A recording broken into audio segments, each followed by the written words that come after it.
Absolutely. Lori Rothman, thank you very much. Thank you. All right, Katie, Pavlich worries more government intervention means fewer wealthy Americans, and that means a lot more people maybe needing help, right, Katie? Absolutely. Look, this is insanity. People who put money into their 401ks do it so they can get away from the government. They do it because they know that Social Security, which is something that was set up by the government to help manage people's money, to help people in retirement, they know that Social Security is not going to be there. So what do? They put this into their 401k, and now the government's saying, well, look at all of this money over here. Maybe we can use it to our advantage. But the fact is that they shouldn't be touching it because, like you just mentioned, anytime they touch something private, it turns into a complete disaster. And this will give the government the ability to borrow more, which means spend more money, which is the last thing they should be doing. All right, Katie, a couple of issues for me. It sounds like they want to manage it the way they've managed or mismanaged the Social Security Trust Fund. Mm-hmm.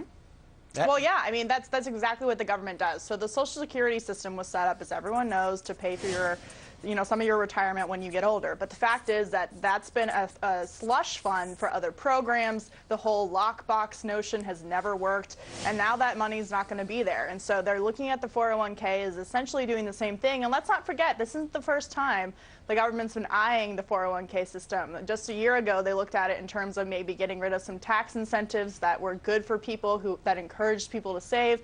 But in the long run, this is only going to create more problems because people put money in a 401k to be private, to make sure that they're okay and away from government and dependent on the government when they retire. But this will only, if the government touches it, allow them to be more dependent on the government, which we just can't afford. Well, Katie, I'm never one to shy away from a good conspiracy theory. So what if we say that they've made it very, they've enticed you to put money into the 401k. They've given you tax breaks. Mm-hmm. They've made it very nice for you to put your savings into 401k. So this pool gets bigger and bigger, and as Lori Rothman just pointed out, $19 trillion.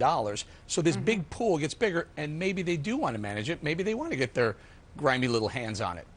Oh, of course they do. I mean, what does the government not want to get their taxation, their money hands on? I mean, the government needs money. This is a place where they have money, where private citizens have taken the time, unlike Washington, D.C., to make a budget to put aside that money into a private retirement account. And now the government is saying, hey, look, there's all this money over here. We're in a crisis where we don't want to cut spending. We don't want to deal with the entitlement crisis, which is actually driving the problem and the reason why people actually put money into their 401k in the first place.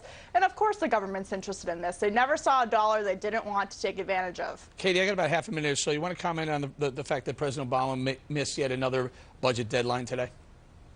Oh, absolutely. I mean, he's above the law in this aspect. Harry Reid is right there with him. And, I think it's funny how the Republicans always get a lot of heat for not having any ideas, but they're the ones who are actually following the law. So President Obama's busy campaigning for his pro-gun control. Meanwhile, they're without a budget for, 1,400 days now on Capitol Hill? So Yeah, we'll see like where that. it goes. All right, Katie Pavlich, thank you very much. Thanks. Okay, first.